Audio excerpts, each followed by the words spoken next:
के आयोजक IAF, Indian astrology federation, international astrology federation,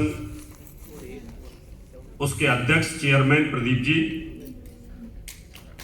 इस प्रोग्राम की मैनेजमेंट को देखने वाली दिव्या जी, आपको बहुत बहुत बधाई।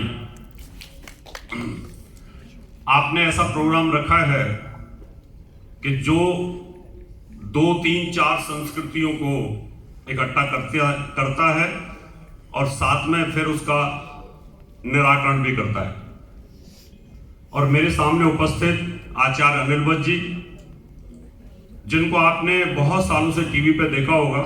उस समय तो स्टेट के चैनल नहीं होते थे, हम लोग आस्था टीवी पे चलते थे।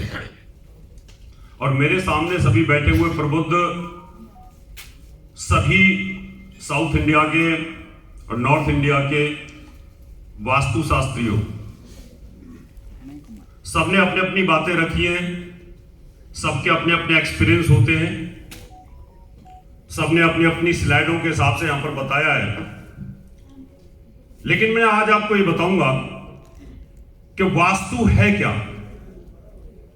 हमने पढ़ा बहुत है, हम अपने अपने अनुभव के अनुसार इसको बताते भी हैं, लेकिन वास्तु की जरूरत कहां से हुई?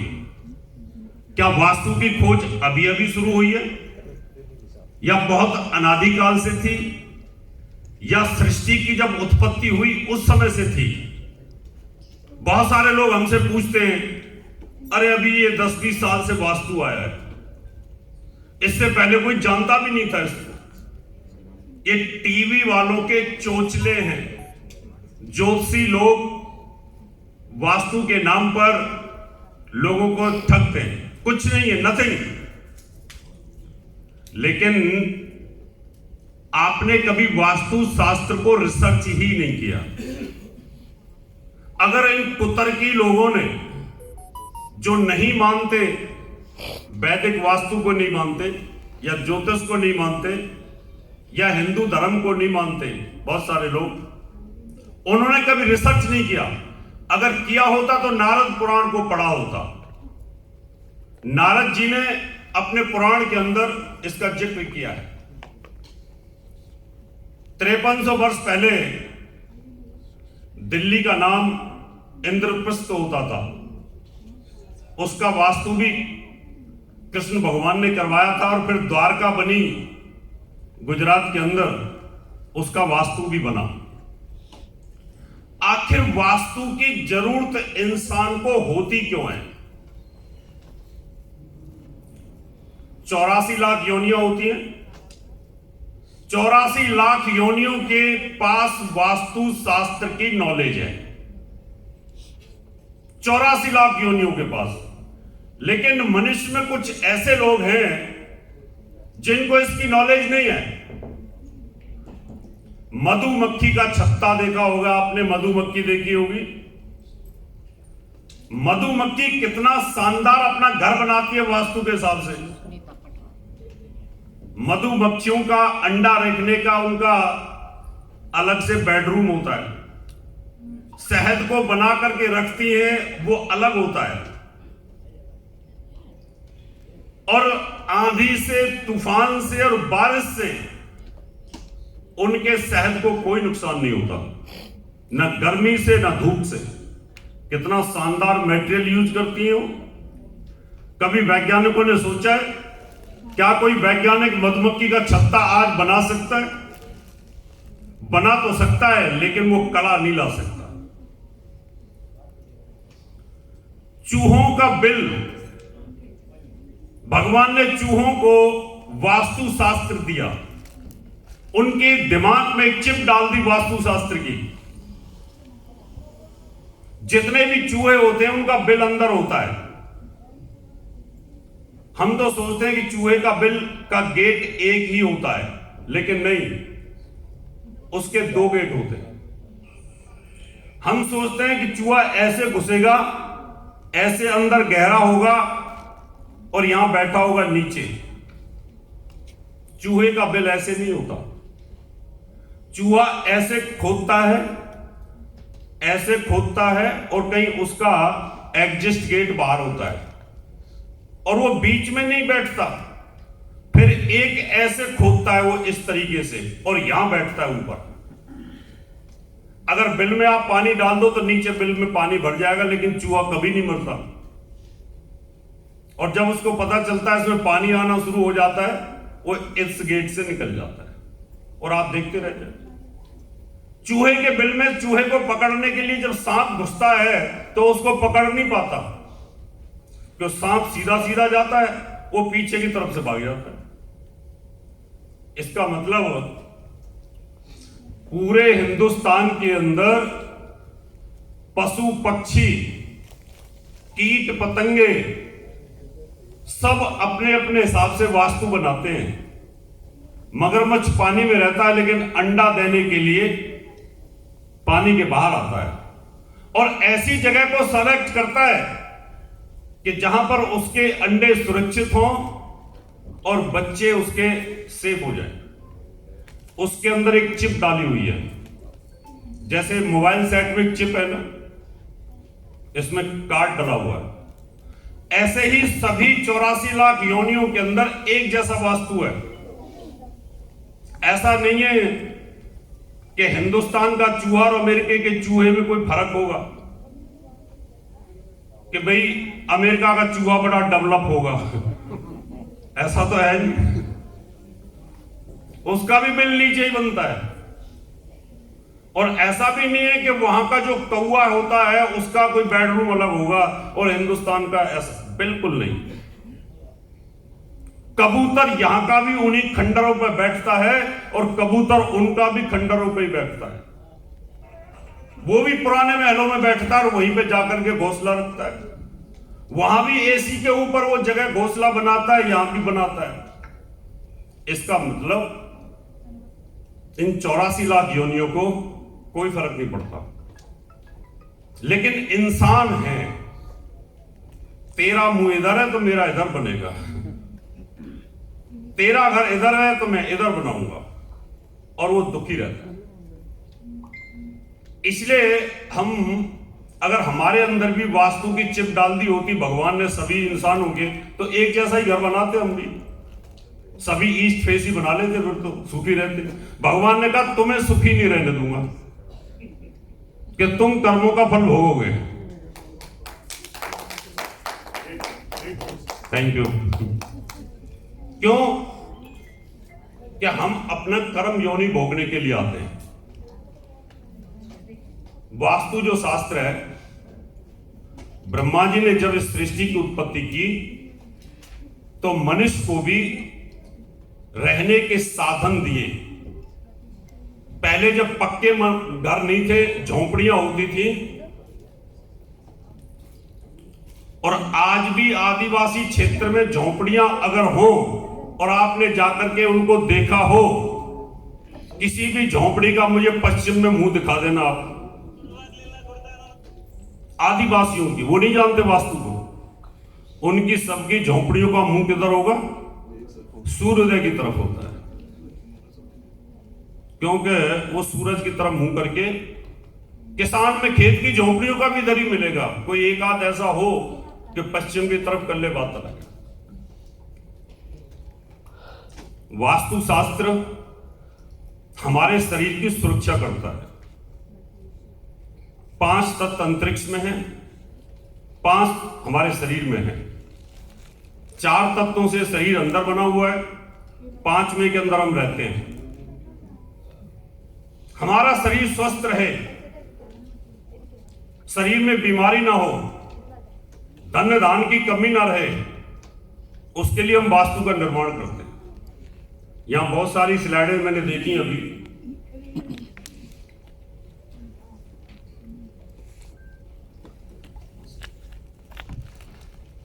इसलिए मैंने क्वेश्चन किए बीच में, क्योंकि मैंने यहां बेंगलोर में, हैदराबाद में, तमिलनाडु में बहुत सारी वास्तु विजिटें की है। एक फैशन है, नॉर्थ इंडिया वाले साउथ इंडिया वालों को बुलाते हैं कि भाई साउथ इंडिया के बहुत तेज होते हैं, दिमाग के तेज होते हैं, और नॉर्थ इंडिया वाले बोलते, साउथ इंडिया वाले बोलते नॉर्थ इंडिया को बुलाओ कोई, तो पता चल जाता है यहां पर ज्यादातर नॉर्थ वेस्ट में मैंने टॉयलेटें देखी हैं, और जब यहां के वास्तु शास्त्रों को भी बुलाया और मुझे भी बुलाया बिल्डर ने, तो कंट्राडिक्शन तो होनी थी। जब कंट्राडिक्शन हुई तो मैंने प्रदीप जी को कहा, मैं प्रदीप जी एक ऐसा सम्मेलन करो जहां पर सब मिल जाए और फिर इन बातों को हम रखें। ज्ञान का आदान प्रदान होगा तो हिंदुस्तान का आदान प्रदान होगा। ये जो हमारा शरीर है ये भी 5 तत्वों से बना है, और अंतरिक्ष में 5 तत्व हैं। अंतरिक्ष में कोई एक तत्व बढ़ जाए तो वो तत्व वहां बढ़ेगा तो शरीर में भी बढ़ेगा, और जब अंतरिक्ष में वो तत्व बढ़ता है तो शरीर में वो तत्व बढ़ता है, और जब शरीर में वो तत्व बढ़ेगा तो उससे संबंधित बीमारी हमें आएगी।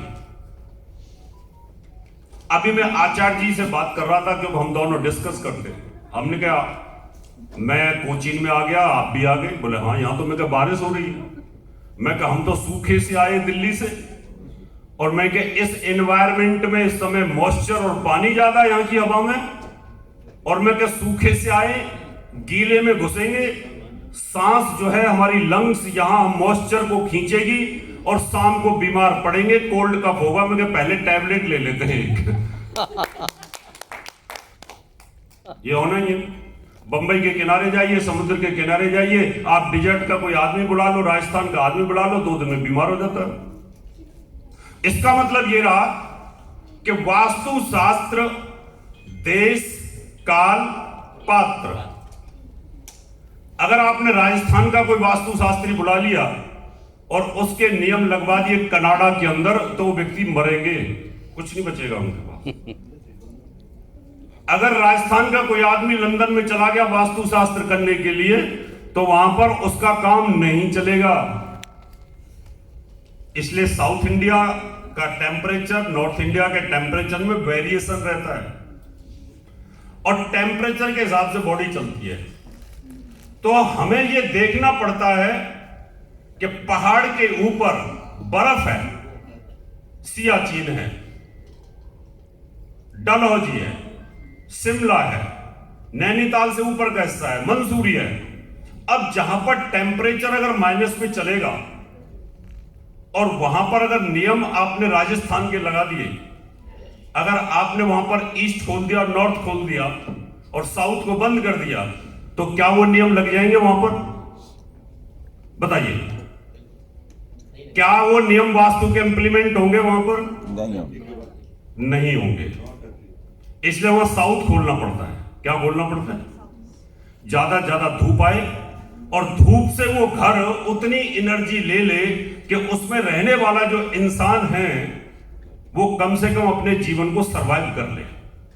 इसलिए आप देखिए पहाड़ों के ऊपर सारा साउथ खुले मिलेगा या वेस्ट खुला हुआ मिलेगा, वहां किसी का ईस्ट और नॉर्थ खुला हुआ नहीं मिलता। आप ऑस्ट्रेलिया में जाके वास्तु करिए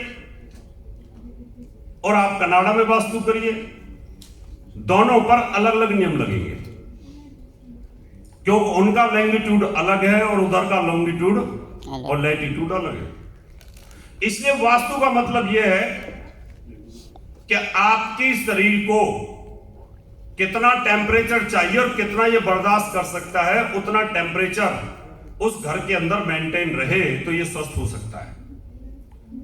यह सूर्य की अपनी एक्सिस पे घूमना, सूर्य की रोशनी, पृथ्वी का मूवमेंट, इन 2 चीजों के ऊपर इसका आधार टिका होता है।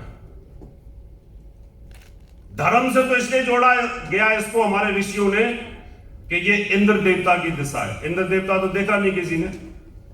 यम देवता की दिशा है, यम भी किसी ने देखा नहीं। किसी ने देखा हो तो बताओ वास्तु शास्त्र वालों ने? नहीं देखा, मैंने भी नहीं देखा। लेकिन उस समय हालात ये थे कि हम लोग अनपढ़ होते थे और ऋषि नारद जी बड़े महान थे, हमारे ऋषि बड़े विज्ञानी थे। उन्होंने कहा कि इनको देवताओं के साथ जोड़ दो तो मानेंगे ये लोग कि भाई पूर्व दिशा इंद्र देवता की है, सूर्य की दिशा है। लोग नहीं मानते, आज भी बहुत सारे नहीं मानते। इसलिए सीधे सीधे आज मैं आपको कुछ नियम बताऊंगा वास्तु के। आप मत जाओ महावास्तु में, उलझा देंगे आपको। मत जाओ आप राशि के चक्कर में, कि आपकी राशि मेष, तो आपको पूरब दिशा सूट करेगी। आपकी राशि मेष, तो आपकी कौन सी दिशा सूट करेगी? पूरब दिशा। मेरी पत्नी की राशि मकर, अब उसकी दिशा शनि की बन गई, पश्चिम बन गई। मेरे बेटे की दक्षिण बन गई और एक बेटी की उत्तर बन गई। 4 घर 4 दरवाजे। पत्नी निकलेगी पश्चिम से, बेटा निकलेगा दक्षिण से, बेटी निकलेगी उत्तर से, मैं निकलूंगा पूरब से। How it is possible? संभव नहीं। घर ऐसा हो उसमें कोई भी रहे, इंसान आए उसमें गाय भैंस रहे, उसमें कुत्ते बिल्ली रहे, किसी को कोई तकलीफ नहीं हो। जिसके घर का वास्तु खराब होता है वो कुत्ते भी मरते रहते हैं, बिल्ली भी मरती रहती है, वो छिपकली भी नहीं होती, कोई तोता नहीं बचता, कोई जानवर नहीं बचता है, कोई पक्षी नहीं बचता है। वो घर ऐसा हो जाता है क्योंकि एनर्जी लेवल नहीं है। और जो घर परफेक्ट है उसमें किराएदार भी आता है ना, वो कहता है रावत साहब आपका घर बड़ा बढ़िया है, इसमें तो हम आए तो हमारी तो प्रोग्रेस हो गई। जाएगा ही नहीं वो छोड़ के। वो तब जाएगा जब उसका अपना घर बन जाएगा, उसकी नीयत भी ठीक रहेगी। इसलिए आज मैं आपको बड़ा सीधा सीधा वास्तु समझाऊंगा। जैसे कि मैंने बताया था, वास्तु पुरुष नॉर्थ ईस्ट में सिर है। ये मेरा सिर है, मेरे सिर के ऊपर आप लैट्रिन रख दो, मेरे सिर के ऊपर किचन रख दो, मेरे सिर के ऊपर जिम रख दो, मेरे सिर के ऊपर यहां पर बोझ रख दो, तो मैं पागल हो जाऊंगा। नॉर्थ ईस्ट को अगर आपने टॉयलेट बना दिया, नॉर्थ ईस्ट में आपने किचन बना दी, नॉर्थ ईस्ट में आपने जिम बना दिया, नॉर्थ ईस्ट में ऐसी चीजें रख दी, कूड़ा कबाड़ा रख दिया, झाड़ू रख दी, जूते रख दिए, चप्पल रख दिए, मेरे मुंह के ऊपर अगर ये चीजें आपने रख दी तो मैं तड़फड़ा जाऊंगा। इसलिए जिसका नॉर्थ ईस्ट खराब हो गया, उस आदमी में रहने वाले आदमी का मानसिक लेवल अपने आप खराब हो जाएगा और डिप्रेशन के शिकार हो जाएंगे सारे के सारे। नॉर्थ ईस्ट में बच्चों को इसलिए रखा जाता है कि सबसे हाई एनर्जी लेवल है नॉर्थ ईस्ट, क्योंकि रात खत्म होती है, सूर्य उदय होने वाला होता है और वो ब्रह्म मुहूर्त होता है। ब्रह्म मुहूर्त का समय होता है नॉर्थ ईस्ट और वहां पे हाई एनर्जी होती है। उस हाई एनर्जी लेवल में अगर आप तपस्या करते हो, आप ध्यान लगाते हो, आपकी बॉडी और आपकी इंद्रियां एकाग्र होकर के सीधे अंतरिक्ष में जाएंगी, आपका ध्यान लग जाएगा। वहां पे बच्चा पढ़ेगा तो उसकी मेमोरी बहुत फास्ट हो जाएगी। अब मैं यहां स्लाइडें भी देख रहा था, बच्चे को और फूल को और पेड़ पौधे को हाई एनर्जी की जरूरत होती है। सुबह सुबह फूल पौधे पेड़ पत्ते कितने एनर्जेटिक फील करते हैं। अपने घरों में अगर आपके फूल पत्ते होंगे तो आप देखिए कि सुबह सुबह उनके पत्ते ऐसे खड़े होते हैं और फूल की एक एक पत्ती खड़ी होती है, शाम को मुरझा जाते हैं वो।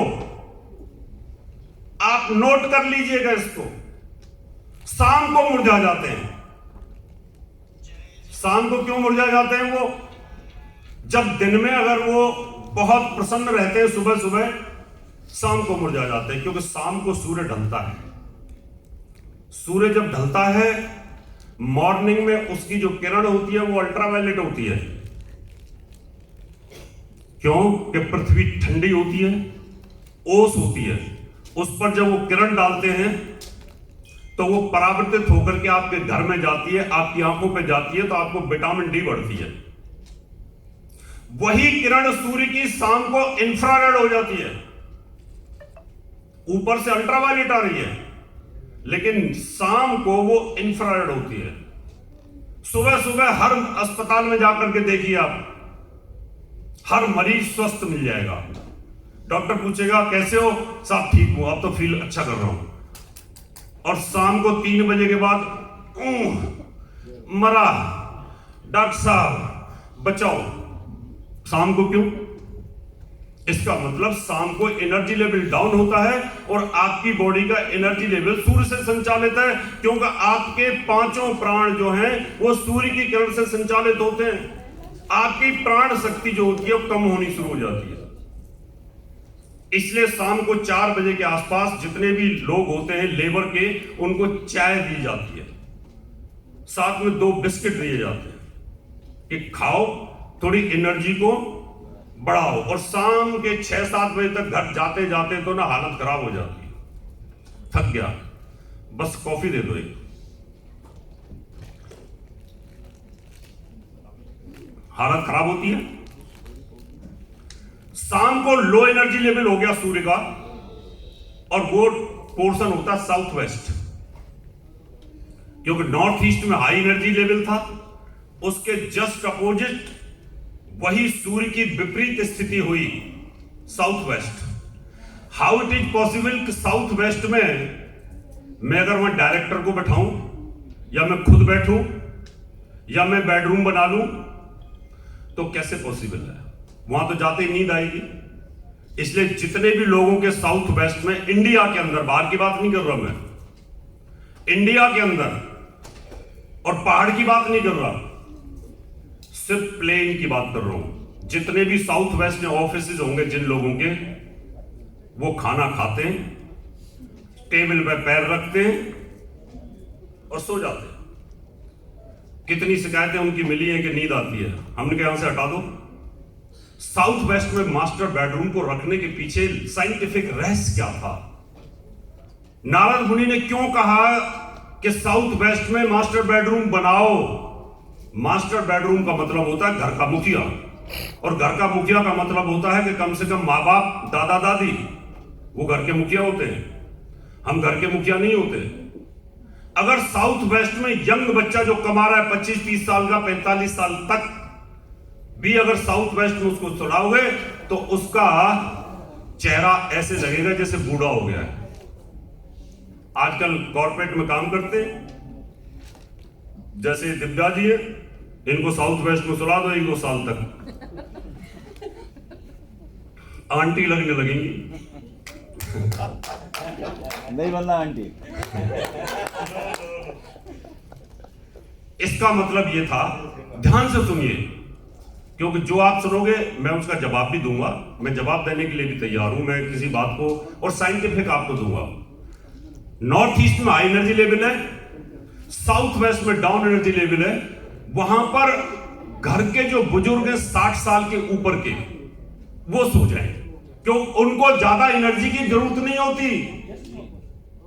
अगर उनको नॉर्थ ईस्ट में सुलाओगे तो उनको नींद ही नहीं आनी है, क्योंकि उनकी बॉडी को इतनी एनर्जी चाहिए नहीं। मेरे बच्चों को जितनी एनर्जी चाहिए वो खा पी सकता अच्छे से, लेकिन मेरे पिताजी, मेरे माताजी तो उतना खा ही नहीं सकते। मेरा बेटा 6-7 रोटी खा जाएगा, मैं 2 खाता हूं। लेकिन आप मेरे बेटे को अगर 6 वाले को वहां पे सुलाओगे तो बीमार होना शुरू हो जाएगा, डाउन एनर्जी फील करेगा, आलस आएगा, लीथरनेस आएगा, सूर्योदय के बाद तक सोता रहेगा, और जब, क्योंकि सूर्य वहां दिखाई नहीं देगा। इसलिए साउथ वेस्ट में मास्टर बेडरूम में उन्हीं को सुलाओ जो बुजुर्ग हों, जो हमारे मुखिया हों, वो स्वस्थ रहेंगे। क्यों स्वस्थ रहेंगे? क्योंकि जितनी एनर्जी चाहिए उनके शरीर को, उतना एनर्जी लेवल उस रूम में अवेलेबल है, वहां ज्यादा भी नहीं है और कम भी नहीं है। नॉर्थ वेस्ट में लड़कियों को सुलाते हैं, नॉर्थ वेस्ट में धन का खजाना भी रखते हैं। लड़कियों को नॉर्थ वेस्ट में इसलिए सुलाते हैं कि नॉर्थ वेस्ट का टेम्परेचर ऑलवेज एक जैसा रहता है। 4 कमरे हों और 4 कोनों पे कमरे हों, आप टेम्परेचर मीटर लगा लीजिए। ईस्ट में आप थर्मामीटर लगाइए, टेम्परेचर कुछ और मिलेगा, साउथ ईस्ट में लगाइए कुछ और मिलेगा, साउथ में कुछ और मिलेगा, साउथ वेस्ट में कुछ और मिलेगा, वेस्ट में कुछ और मिलेगा। नॉर्थ वेस्ट में और साउथ ईस्ट के टेम्परेचर में फर्क होगा। अब जब टेम्परेचर एक जैसा मेंटेन है लड़की का, तो उसके चेहरे के ऊपर, उसकी स्किन के अंदर ग्लो बना रहता है। ग्लो, अब ग्लो बना रहेगा, वो स्मार्ट बनी रहेगी, तो जब भी जल्दी से कोई देखने आएगा शादी जल्दी हो जाएगी। नॉर्थ वेस्ट में टेम्परेचर मेंटेन रहता है, इसलिए खजाना रखा जाता है वहां पर कि आपकी नोट खराब ना हो, आपका गोल्ड खराब ना हो, आपकी चांदी खराब ना हो, क्योंकि वह टेम्परेचर मेंटेन है, वो खजाने की जगह है। वहां पर क्यों टेम्परेचर मेंटेन किया गया है। अब नॉर्थ वेस्ट में अगर मैं टॉयलेट बना दूं, धन की जगह पे टॉयलेट बना दूं मैं, चंद्रमा की दिशा है जहां से हवा आती है इंडिया के अंदर, सिर्फ नॉर्थ वेस्ट जो वायु कोण है हमारा, वो इंडिया में ही इंप्लीमेंट होता है और कहीं नहीं, क्योंकि हमारे यहां हवाओं का प्रेशर नॉर्थ वेस्ट से गिर करके और साउथ की तरफ जाता है, तो टकराता है, तो केरल से और बंगाल की खाड़ी से फिर पानी दिल्ली की तरफ जाता है। इसका मतलब नॉर्थ वेस्ट में बहुत सारे रिकमेंड करते हैं कि बना दीजिए, लेकिन नहीं बनाना चाहिए। आप चंद्रमा की दिशा, चंद्रमा मनुष्यो जातः चक्षो सूर्यो अजायतः, चंद्रमा मन का कारक है। मन के ऊपर आपने लैट्रिन डाल दी, इंद्रियों के ऊपर भी अगर आपने लैट्रिन डाल दी, आपकी सोच उसके ऊपर भी अगर आपने टॉयलेट बना दी, तो आपकी मति भ्रमित होनी शुरू हो जाएगी। मति भ्रमित का मतलब होता है कि अगर आपके नॉर्थ वेस्ट में टॉयलेट आ गया है तो आप साइको होने शुरू हो जाएंगे, धीरे धीरे धीरे धीरे धीरे। आपको ऐसा फील होगा। पृथ्वी हमेशा ईस्ट से पूर्व को चलती है, पूरब से पश्चिम से पूर्व को चलती है, यानी ऐसे चलती है। इधर पृथ्वी पूरब को चलती है, वेस्ट को पॉल्यूशन निकलता है। भगवान ने पृथ्वी को ऐसे हिसाब से डिजाइन कर रखा है, आप देखिएगा सऊदी अरब का जो जोन है, दुबई का जो जोन है, उस जोन से पहले पानी है और उस जोन के बाद पानी है। फिर साउथ अफ्रीका का जोन है, उससे पहले पानी, उसके बाद पानी है। फिर नॉर्थ आ जाता है, वहां भी पानी है ऊपर, और फिर आपका रसिया, अमेरिका और इधर का जोन आता है, इंडिया का, इधर भी पानी है और हमारे इधर भी पानी है। इसका मतलब पृथ्वी के अगर इन जोनों में पानी ना होता तो पृथ्वी पॉल्यूशन से मर जाती, क्योंकि पृथ्वी पे पॉल्यूशन इतना है। और पृथ्वी का मूवमेंट ना होता तो भी पृथ्वी मर जाती और इस पे इंसानी जीवन नहीं हो सकता था। अभी इंडिया का पॉल्यूशन सारा की सारा जब पूरब को चलती रहती है, पृथ्वी उठा करके सीधा पाकिस्तान के बगल में जो खाड़ी है, जो समुद्र है, वहां पे जाके गिर जाता है और वो पानी के साथ में शुद्ध हो जाता है। पानी उसको शुद्ध करता है। पानी अंतरिक्ष से पृथ्वी को शुद्ध करता है और घुमा के भी शुद्ध करता है। इसने पृथ्वी को डिजाइन किया। अब हम अपने शरीर की बात करते हैं। अगर इसके अंदर मैं जल तत्व बढ़ा दूं तो मुझे जल से संबंधित बीमारी हो जाएगी। इसमें वायु तत्व बढ़ा दूं तो वायु से संबंधित बीमारी हो जाएंगी। इसमें अग्नि तत्व बढ़ा दूं तो अग्नि से संबंधित, पित्त विकार से संबंधित बीमारियां हो जाएंगी। मुझे बहुत तकलीफ होनी शुरू हो जाएगी। आपका जो घर है उसमें जितने भी 5 तत्व हैं, वो 5 तत्व अकॉर्डिंग टू योर बॉडी अगर नहीं है तो आपके शरीर का और आपके उस परिवार में रहने वाले लोगों पर वो चीजें खराब होनी शुरू हो जाएंगी।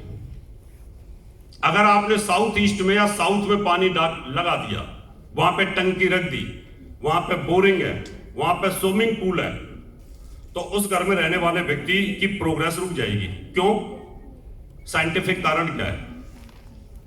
कोई भी अंग्रेज हमसे पूछेगा, कोई भी साइंटिस्ट पूछेगा क्यों, व्हाई, प्रोग्रेस क्यों रुकेगी?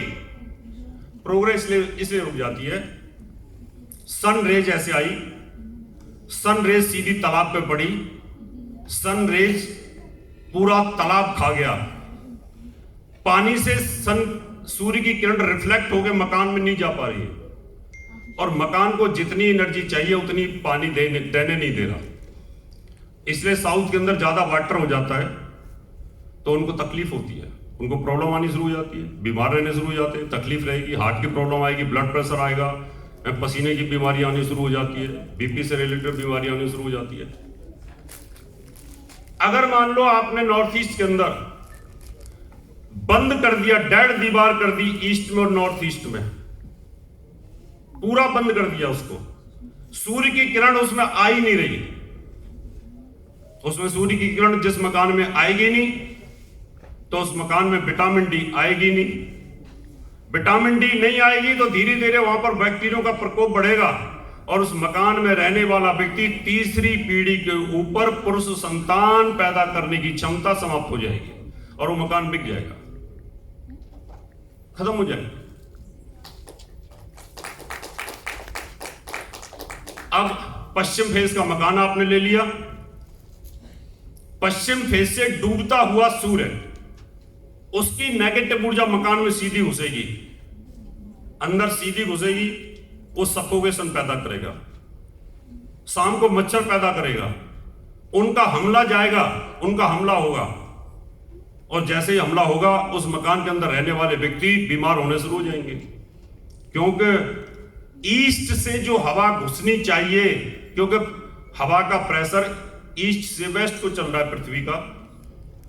आप अगर गाड़ी के शीशे को बंद कर दो और फिर गाड़ी चलाओ, गाड़ी चलेगी नहीं, थोड़ा बहुत चलेगी, जाके टकरा जाएगी। गाड़ी के आगे जहां पर रेडिएटर होता है उसको बंद कर दो आप, वो गाड़ी थोड़े किलोमीटर चलने के बाद, 50-100 किलोमीटर चलने के बाद उसमें या तो आग लगेगी और या वो गाड़ी बंद हो जाएगी, क्योंकि हवा की क्रॉसिंग नहीं हो पा रही है।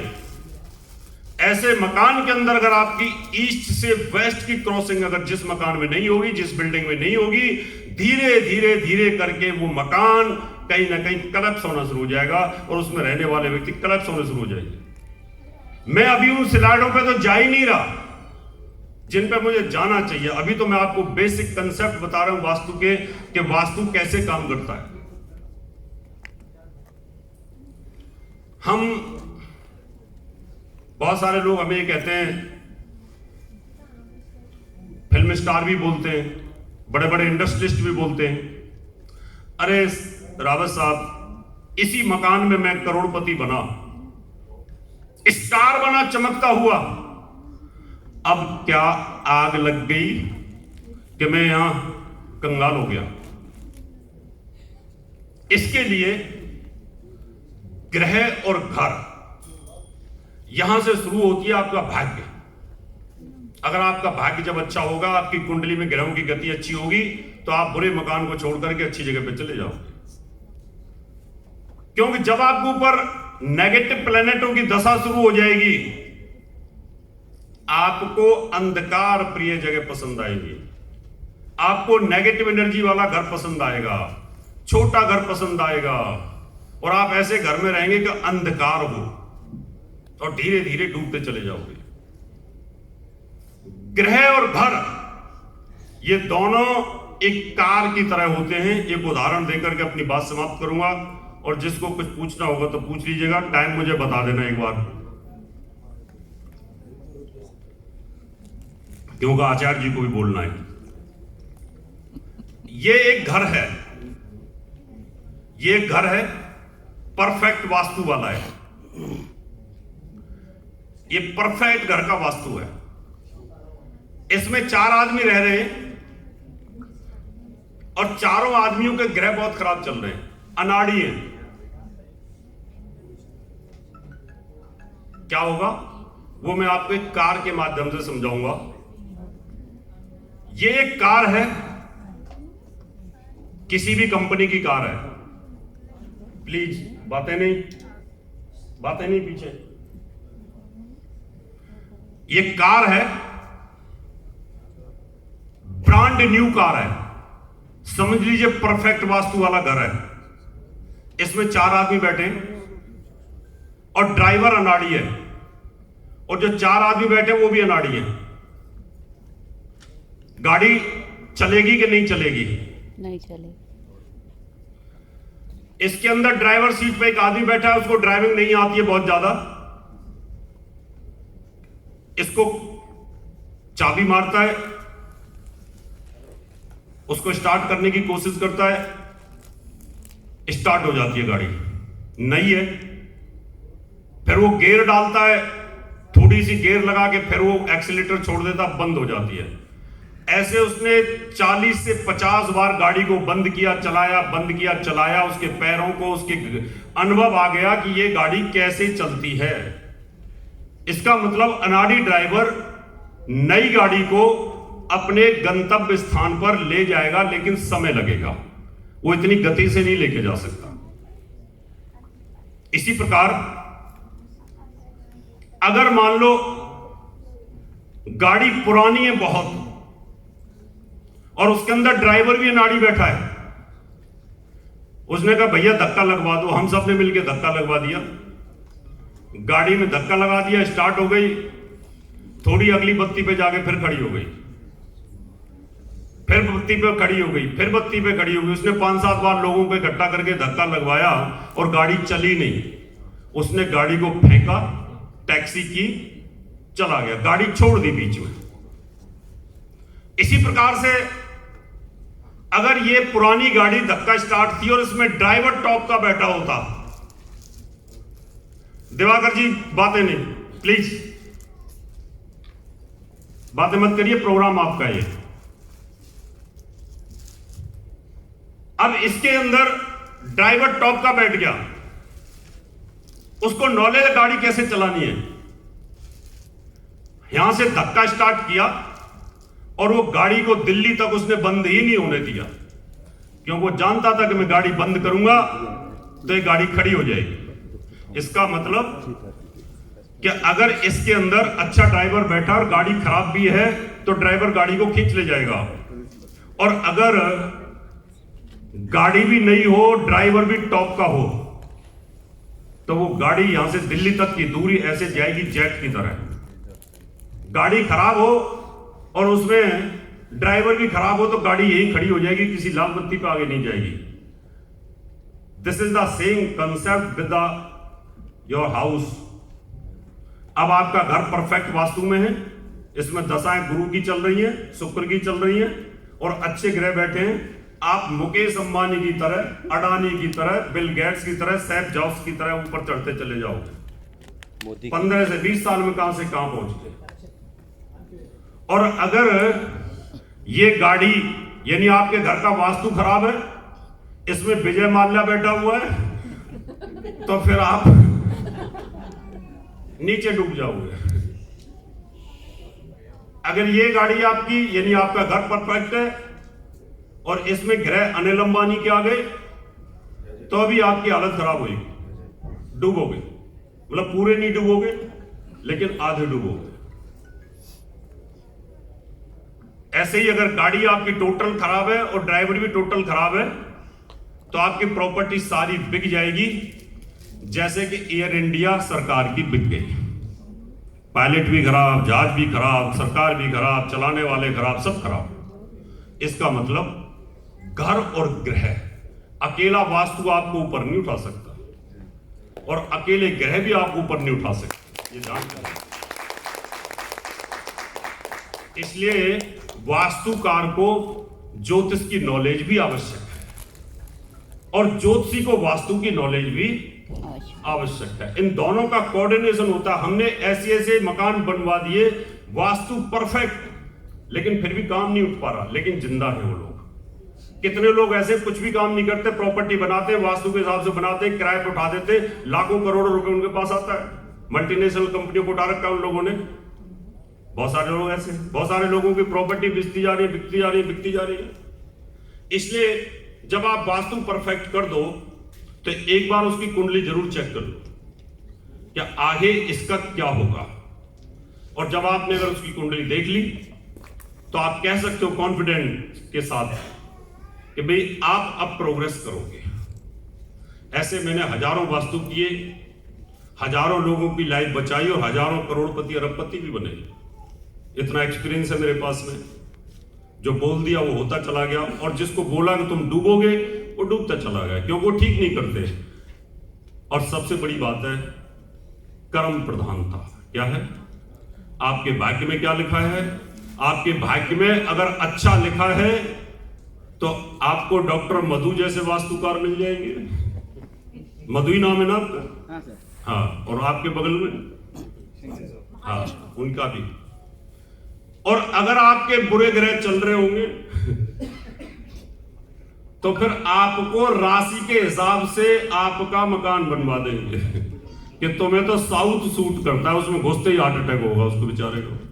कहता देखो किताब में लिखा है। बुरे वक्त में बुरे डॉक्टर मिलते, बुरे पंडित मिलते और बुरे वास्तु वाले मिलते हैं और बुरे ही ज्योतिषी मिलेंगे। और वक्त जब अच्छा आएगा तो वो सोचेगा दिल्ली से चलो यहाँ सम्मेलन ज्वाइन करता हूं, या कुछ ज्ञान की बातें तो मिलेंगी। इसलिए आगे अभी यहां लैंग्वेज प्रॉब्लम थोड़ी है। अगर लैंग्वेज प्रॉब्लम ना होती, सभी एक ही भाषा को जान रहे होते तो बड़ा आनंद आता, क्योंकि बहुत सारी चीजें हम ज्ञान से वंचित रह गए क्योंकि हमें समझ नहीं आया। चलो इंग्लिश तो समझ में आती है, लेकिन मैं तो यही कहता हूं कि देश को ऊपर उठाना है तो एक भाषा तो ऐसी हो जो सब आदान प्रदान कर सके। आधे लोग तो नॉर्थ इंडिया के इधर आने में इसलिए डर जाते हैं कि भाषा ही समझ में नहीं आती कि मांगेंगे सिगरेट तो पान दे देंगे उठा करके। तो ऐसी सिचुएशन में हम चाहते हैं कि आप लोगों का योगदान भी हो, कि वैसे तो भाषा तो समझते हैं, हिंदी को तो लोग समझते हैं, लेकिन अगर सब मिलकर के इस चीज को उठाएं तो बहुत अच्छा, देश के लिए अच्छी उन्नति का एक रास्ता निकल के आएगा। बहुत बहुत धन्यवाद। किसी को कोई कंसेप्ट में कोई, क्योंकि अभी वास्तु कोई छोटा मोटा विषय नहीं है, बहुत बड़ा विषय मैंने आज बेसिक जानकारी दी है। कभी नेक्स्ट टाइम मिलेगा तो मैं खाली टॉयलेट के ऊपर बोलूंगा 1 घंटे, कि टॉयलेट कौन कौन सी दिशाओं में कैसे होनी चाहिए, उसका फेस किधर होना चाहिए। अभी तो बहुत वास्तु वाले ये बोल देते हैं कि आप ना पश्चिम में फेस कर लो। क्या कर लो? पश्चिम में टॉयलेट का पॉट का फेस कर लो। हमने कहा भाई पश्चिम में क्यों करा रहे हो? बोले भगवान नाराज होंगे जब भगवान की तरफ लैट्रिन करोगे आप। अच्छा, अब भगवान नाराज हो जाएंगे कि वो ऊपर से देख रहे हो टेलीस्कोप लगा के तुम किधर मुंह करके टॉयलेट कर रहे हो। लॉजिक नहीं है कोई। लॉजिक ये है कि आदमी जंगल में भी टॉयलेट करने जाता है तो ये देखता है हवा किधर जा रही है, क्योंकि हमारी स्मेल हमें ना आए गई। कुत्ता जिधर मर्जी जा रहा हो सूर्य की मुंह तरफ करेगा और पॉटी करेगा। इसका मतलब यह है कि जब आप अपनी पॉट पर बैठो, your face should be towards east और टुवर्ड्स नॉर्थ। लेकिन अब लोग हमें ये बोलेंगे कि नहीं आप गलत बता रहे हो, नॉर्थ में भगवान की तरफ मुंह करके पेशाब करोगे आप। वो इसलिए होता है कि जब हम पॉट पर बैठते हैं तो जोर पड़ता है और हमारा पेट एनर्जी को कंज्यूम करता है, और हमारी इंद्रियां नॉर्थ से मैग्नेटिक तरंगे लेकर के हमारी बॉडी के अंदर जितनी कमी और डेफिशिएंसी होती है उतनी को रिफिल कर देती है। इसलिए आप किसी भी जानवर को देखना, सुबह सुबह जानवर सूर्य की तरफ मुंह करता है और गोबर कर देता है, लेकिन हम नहीं करते। जिनका फेस साउथ में होगा उनको 3-3 बार लैट्रिन जाना पड़ेगा। अगर आपका किसी का हो तो 2-3 बार तो निश्चित है। पश्चिम में होगा तो ई करते रहेंगे क्योंकि आपको लैट्रिन नहीं होगी, और ईस्ट और नॉर्थ में होगा तो एक बार ही आप टॉयलेट करेंगे, एक बार में आपका पेट साफ हो जाएगा। क्यों? कि आपको हाउ मच एनर्जी और बॉडी रिक्वायर है वो उतनी वहां से उस दिशा से फिल हो रही है। ये बड़ा लंबा विषय है, फिर कभी टाइम मिलेगा फिर बताऊंगा। अभी आचार्य जी को भी बोलना है। आप सबका बहुत बहुत धन्यवाद, प्रदीप जी का बहुत बहुत धन्यवाद। अब किसी को जी बताइए, ये लीजिए।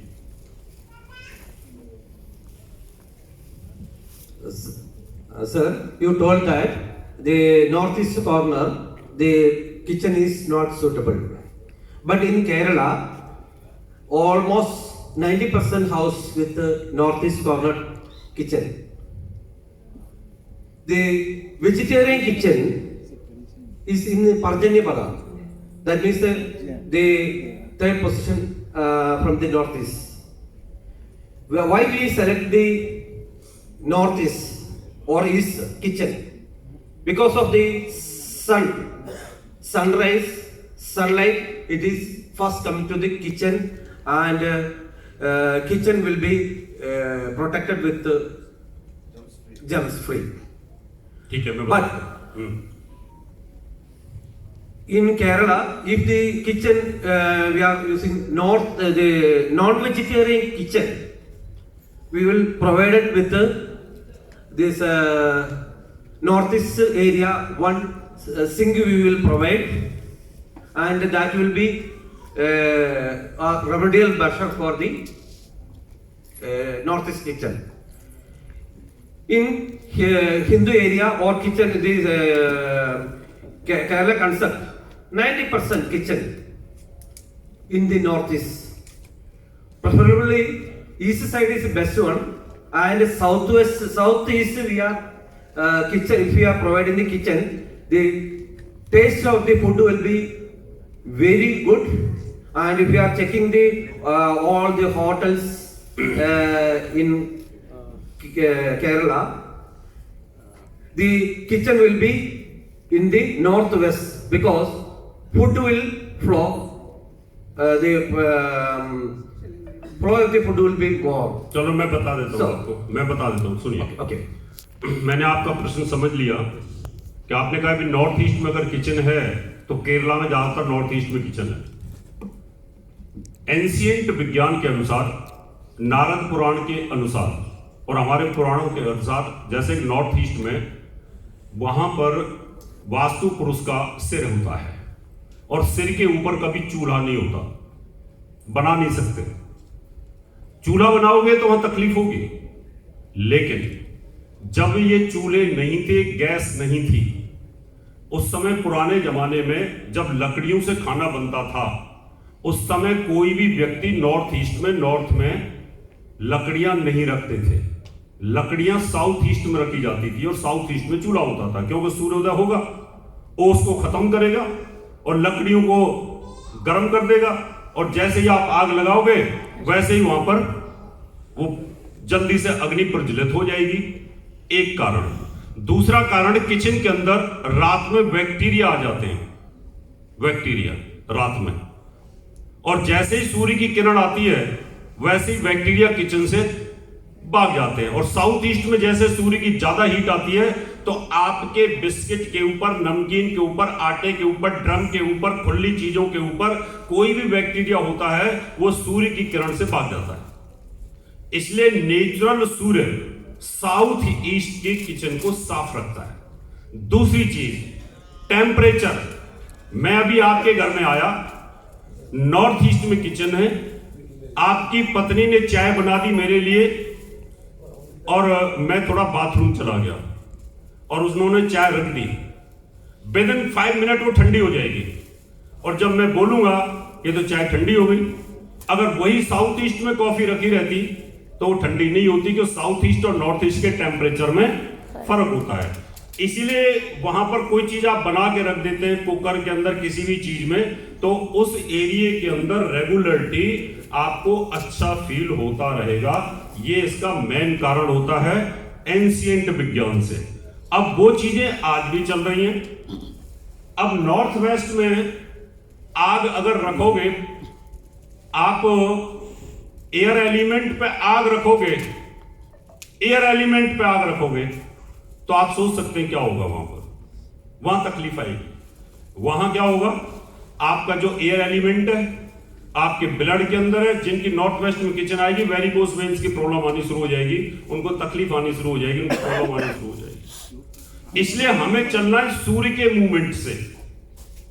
पुराने शास्त्रों में क्या लिखा है, किसी ने क्या लिखा, मेरा अनुभव क्या है, मैं लिख करके चला गया, मैं उसी को लेके बैठा हुआ हूं, लेकिन हमें पुराणों पे जाना चाहिए। हमारे वेद में जो पुराणों में, पुराण भी हमारे वेदों के साथ हैं, उनमें इनके वैज्ञानिक रहस्य हैं।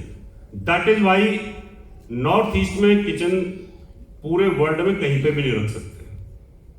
साउथ में रख सकते हैं क्योंकि गर्मी का पोर्शन है, साउथ ईस्ट में रख सकते हैं, ज्यादा से ज्यादा ईस्ट के राइट साइड पर भी आप रख सकते हैं। अगर आप साउथ ईस्ट में किचन रखोगे और आपने वहां पर आमलेट बनाना शुरू कर दिया और पृथ्वी चल रही है ईस्ट को, 4 कमरे पीछे वहां आमलेट की बदबू आएगी, और अगर वो साइड पर है तो हवा क्रॉस करके उस साइड से निकल जाएगी, उसका पोल्यूशन बाहर निकल जाएगा। इसलिए इन चीजों को आप रिसर्च करिए, रिसर्च करने के बाद उनके रिजल्ट देखिए, रिजल्ट देखने के बाद आपके इसके पॉजिटिव फैक्ट निश्चित तौर पर मिलेंगे। यही एक कारण होता है इसका वैज्ञानिक। ठीक, बहुत बहुत धन्यवाद, थैंक यू वेरी मच।